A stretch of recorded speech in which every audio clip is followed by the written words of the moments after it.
편안한 시간 보내고 계십니까? JTBC 저녁 뉴스입니다.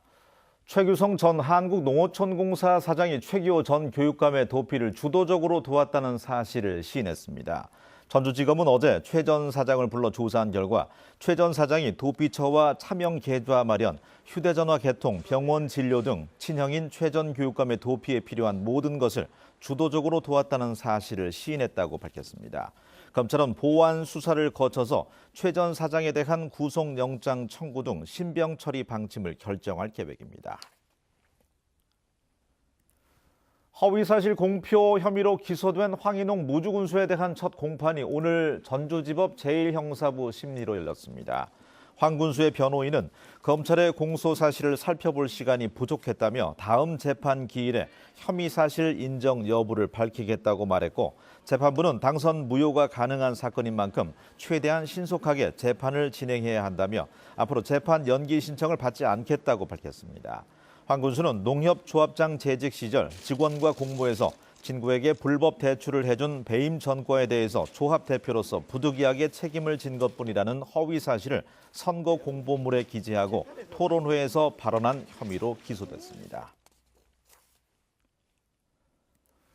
수능 시험 성적이 개인별로 통보된 가운데 불수능 여파로 성적 하락이 두드러져서 일선 학교의 정시 진학 상담에도 어려움이 예상됩니다. 올해 가장 어렵게 출제된 국어 영역은 표준 점수가 150점에 육박해서 지난 2005년 이후 가장 어려운 시험으로 평가됐으며 절대평가로 치러진 영어는 1등급의 비율이 지난해 절반 수준인 5.3%로 나타났습니다. 진학교사들은 오는 29일부터 시작되는 정시 모집에서는 각 영역별 반영 비율과 가중치가 다르기 때문에 자신이 지원하려는 대학에 맞게 전략을 수립하는 게 중요하다고 조언하고 있습니다. 전북교육청은 오늘 16일 정시 지원 전략 설명회를 시작으로 18일부터는 정시 대면 상담실을 운영합니다. 쓰레기 반입료 인상을 요구하는 전주 리사이클링 타운의 주민협의체가 오늘 오전 9시부터 다시 쓰레기 성상 검사에 들어가서 쓰레기 처리에 차질을 빚고 있습니다. 주민협의체는 전체 수거 차량의 10%를 대상으로 금지된 쓰레기가 들어있는지 여부를 조사하고 있어서 수거 차량의 정상적인 진출입이 이루어지지 않고 있습니다. 주민협의체는 쓰레기 반입 수수료의 인상과 주민지원기금 출연금의 현금 지급을 요구하고 있습니다. 새만금 투자와 개발을 촉진할 수 있는 새만금 사업 특별법 개정안이 국회 법제사법위원회를 통과했습니다. 국회 법사위는 오늘 오전 새만금에 투자하는 국내 기업의 임대료를 외국 기업처럼 5%에서 1%로 낮추고 새만금 산업단지를 국가산업단지로 바꾸는 새만금 특별법 개정안을 통과시켰습니다. 또한 개정안에는 개발과 실시 계획 수립, 교통 영향 평가 등 각종 행정 절차를 단축하는 내용이 담겨서 새만금 내부 개발이 빨라질 것으로 보입니다. 심각한 인력난을 겪고 있는 시외버스 운전기사의 확보를 돕기 위한 대중교통 육성법 개정안이 발의됐습니다. 국회 이용호 의원은 근로시간 단축으로 운전기사의 인력난이 심화되면서 시외버스의 노선 축소와 운행 감축이 현실화하고 있다며 대중교통 육성법에 정부가 버스기사 양성을 지원하고 체계적인 인력 지원을 하도록 하는 내용을 담았다고 밝혔습니다. 이용호 의원은 시외버스는 농어촌 주민들에게는 발이나 다름없지만 이미 운행편이 줄어들고 있는 만큼 자칫 버스 대란이 우려된다며 법안 통과에 힘을 쏟겠다고 말했습니다.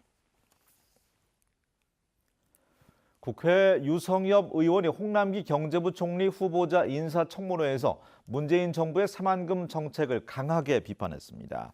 유성엽 의원은 최근 발표된 새만금의 태양광 산업과 지지부진한 인프라 투자에 대한 문제점을 언급한 뒤에 공항은 예비 타당성 조사를 면제하고 신항만은 선석 규모를 2.3만 톤에서 10만 톤 규모로 확정해야 한다고 말했습니다. 홍남기 후보자는 지역균형 발전과 관련해서 예타 면제 필요성을 유념해서 검토하겠다고 답했습니다. 전라북도가 지난달 도의회가 부결한 조직 개편안을 일부 수정 보완해서 도의회에 다시 심의를 요청했습니다. 새 조직 개편안에는 경제담성 부서 확대와 완주소방서 신설을 비롯해서 도의회가 기존의 안을 부결하면서 지적한 축산 악취와 미세먼지 담당 부서의 신설과 인력 보강 등이 담겨 있습니다. 도의회는 다음 주에 조직 개편안을 심의할 예정입니다. 대한결핵협회 전북지부가 전라북도에 크리스마스 씨를 전달했습니다. 결핵협회는 내년 1월까지 전북에서 1억 5천만 원을 모금해서 결핵 퇴치와 예방 홍보 사업비로 활용할 계획입니다. 한 해 전북에서는 1,000명가량의 결핵 환자가 발생하고 있습니다. 곳곳에 내려진 올겨울 첫 한파주의보는 오전 11시를 기해서 모두 해제됐습니다. 내일 아침 최저기온은 전주가 1도, 무주 영하 2도로 오늘 아침보다 2도가량이 높겠습니다. 한낮의 기온은 6.9도가 예상됩니다. 남원과 순창, 고창 등 남부 지역에는 오전 한때 비나 눈이 올 것으로 보입니다. 절기상 대설인 모레 한낮에도 영하권에 머물며 이번 추위가 절정에 달하겠고 서해안과 일부 내륙에는 눈이 올 것으로 예보됐습니다. 계속해서 JTBC 8시 뉴스 예고입니다. 최규성 전 한국농어촌공사 사장이 자신이 형의 도피를 주도적으로 도왔다고 시인했습니다. 2019학년도 수능시험 성적이 개인별로 통보됐는데 불수능 여파로 점수가 크게 하락해서 진학 상담에 혼선이 예상됩니다. 새만금 임대산업용지에 입주하는 국내 기업의 임대료가 대폭 낮아질 것으로 예고돼 새만금 지역 투자와 개발이 촉진될 것으로 기대됩니다. 아중 저수지에서 수달 가족 3마리가 카메라의 모습을 드러냈습니다. 자세한 소식은 잠시 뒤 JTBC 8시 뉴스에서 계속되겠습니다.